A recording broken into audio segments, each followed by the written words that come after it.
Tak ada yang menyangka, malam yang seharusnya menjadi panggung kebanggaan justru berubah menjadi momen paling berat bagi seorang ibu. Sebagai reporter, kami menyaksikan bagaimana nama April D7 mendadak menjadi pusat perhatian nasional. Seorang gadis 14 tahun dari Cirebon berdiri di panggung besar, disorot kamera, dielu-elukan penonton. Namun, di balik gemerlap lampu, ada satu kenyataan pahit yang mulai muncul. Media sosial yang awalnya penuh pujian, perlahan berubah menjadi arena komentar tajam. Ada yang memuji suaranya, ada yang mempertanyakan hasil voting, bahkan ada yang membanding-bandingkan dengan peserta lain. Padahal ini bukan pertandingan tinju, ini lomba nyanyi, bukan adu komentar pedas. Di titik ini, publik mulai lupa bahwa yang dibicarakan adalah seorang anak. Dan di balik layar, ada seorang ibu yang membaca semuanya, satu persatu. Sebelum dikenal jutaan orang, April bukanlah bintang televisi, dia adalah pejuang hidup. April atau Afriani Nida Soleha tumbuh dari keluarga sederhana. Sebelum berdiri di panggung megah, ia lebih dulu mengenal kerasnya jalanan. Bersama ayahnya, April pernah mengamen demi membantu keluarga. Bukan demi viral, tapi demi bertahan hidup. Jadi ketika suaranya terdengar matang dan penuh emosi, itu bukan hasil latihan instan, itu hasil pengalaman hidup. Ironisnya, justru pengalaman inilah yang sering tak terlihat oleh para pengetik komentar. Mereka menilai dari layar kecil, tanpa tahu cerita besar di belakangnya. Kalau hidup semudah scroll TikTok, mungkin semua orang sudah jadi juri dangdut nasional.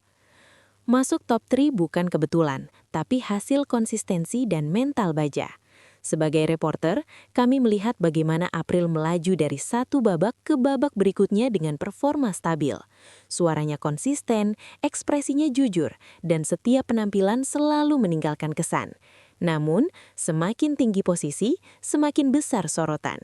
Setiap nada dianalisis, setiap ekspresi dikomentari. Bahkan ada yang sibuk menghitung virtual GIF seolah itu nilai ujian matematika. Padahal di atas panggung, April tetap seorang anak yang berusaha bernyanyi sebaik mungkin. Dan ketika akhirnya ia harus tersingkir sebelum grand final, reaksi publik justru semakin panas. Disinilah cerita berubah arah. Bukan hujan biasa, tapi hujan kata-kata yang menusuk. Setelah hasil diumumkan, media sosial langsung bergolak. Ada dukungan, tapi juga muncul hujatan. Mulai dari suara dianggap biasa saja, hingga komentar yang menyentuh ranah pribadi. Sebagai jurnalis, kami mencatat satu hal penting. Kritik berubah menjadi serangan. Dan ironisnya, sebagian datang dari akun tanpa identitas jelas. Mereka berani karena layar, bukan karena fakta. Seolah lupa bahwa yang mereka komentari bukan karakter fiksi. Kalau komentar bisa diuji seperti mikrofon, mungkin banyak yang langsung feedback dan mati suara. Yang paling terluka bukan April, tapi ibunya. Momen paling memalukan terjadi bukan di atas panggung, melainkan di balik layar.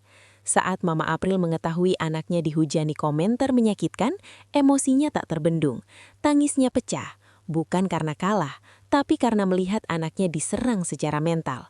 Sebagai orang tua, melihat anak berjuang lalu dihantam komentar kasar tentu bukan hal mudah. Ini bukan drama settingan, ini reaksi manusiawi seorang ibu. Disinilah publik mulai sadar bahwa popularitas punya harga mahal, dan seringkali yang membayar bukan hanya sang artis, tapi keluarganya juga. Saat hujatan datang, dukungan justru bangkit. Di tengah badai komentar, muncul gelombang pembelaan. Para pendukung April mulai bersuara. Mereka mengingatkan bahwa April masih belia, masih belajar, dan sudah berani berdiri sejauh itu. Tagar dukungan bermunculan. Pesannya sederhana, kritik boleh, hinaan jangan. Ini menunjukkan bahwa publik tidak sepenuhnya kejam.